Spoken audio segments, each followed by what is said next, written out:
तर भंडारदरा धरणाच्या पाणलोट क्षेत्रात पावसाचा जोर कायम आहे। तर सतत सुरू असलेल्या पावसामुळे धरण परिसरातील अनेक छोटे मोठे धबधबे हे प्रवाहित झालेत। गेल्या 3-4 दिवसांपासून सुरू असलेल्या पावसामुळे भंडारदरा धरण परिसर हा हिरवाईने नटलेला असून पर्यटकांसाठी आकर्षणाचा केंद्रबिंदू बनला आहे। आढावा घेतलेला आहे नितीन ओझा यांनी।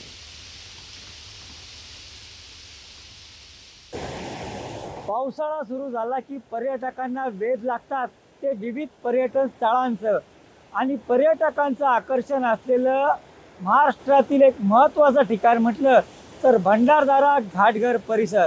आत्ता मी त्याच परिसरात आहे आणि गेल्या काही दिवसांपासून या परिसरात पावसाला सुरुवात झालेली आहे आणि या सुरू झालेल्या पावसामुळे असं हिरवंगार असं पूर्णतः वातावरण या परिसरात आपल्याला दिसून येते। आपण जर पाहिलं तर निसर्गानं आपला रूप बदलल्याचं चित्र या पूर्ण भंडारदरा परिसरात आपल्याला पाहायला मिळतंय। आणि हे होत असतानाच भंडारदरा परिसरातील विविध ठिकाणचे छोटे मोठे धबधबे हे आता प्रवाहित व्हायला सुरुवात झालेली आहेत। आता आपण आहोत वैशाली धबधबा या ठिकाणी। निश्चितच या धबधब्याचे दृश्य जर आपण पाहिलं तर निश्चितच पर्यटकांसाठी हे अत्यंत महत्त्वाचं असं हे ठिकाण आहे।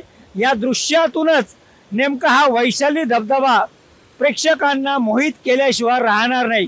आणि गेल्या काही दिवसांपासून पाऊस सुरू झाल्यामुळे कुठेतरी पर्यटक सुद्धा आता भंडारदरा परिसराकडे येताना दिसत आहेत। एकूणच जर पाहिलं तर गेल्या काही दिवसांपासून पावसानं दडी मारली होती, मात्र गेल्या 2 दिवसांपासून या पूर्ण परिसरात पावसानं सुरुवात केल्यामुळे कुठेतरी पावसाच्या या आगमनानंतर अनेक छोटे मोठे धबधबे प्रवाहित झालेले आहेत आणि त्यानंतर भंडारदरा परिसर हा हिरव्या शालूनं नटलाय की काय असं चित्र दिसून येते। आणि निश्चितच पर्यटकांसाठी भंडारदरा परिसर हा मुख्य आकर्षण राहील यात शंका नाही।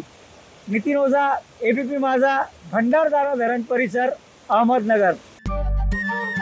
नमस्कार। मन सुद्धा तुझं ही एबीपी माझावरची वेगळीच मालिका खूप गाजली। हिचा दुसरा सीझन केव्हा येणार अशी अनेकदा विचारणाही झाली, पण आता प्रतीक्षा संपली। लवकरच येतोय सीझन 2। मन शुद्ध तुझं होई मन शुद्ध तू।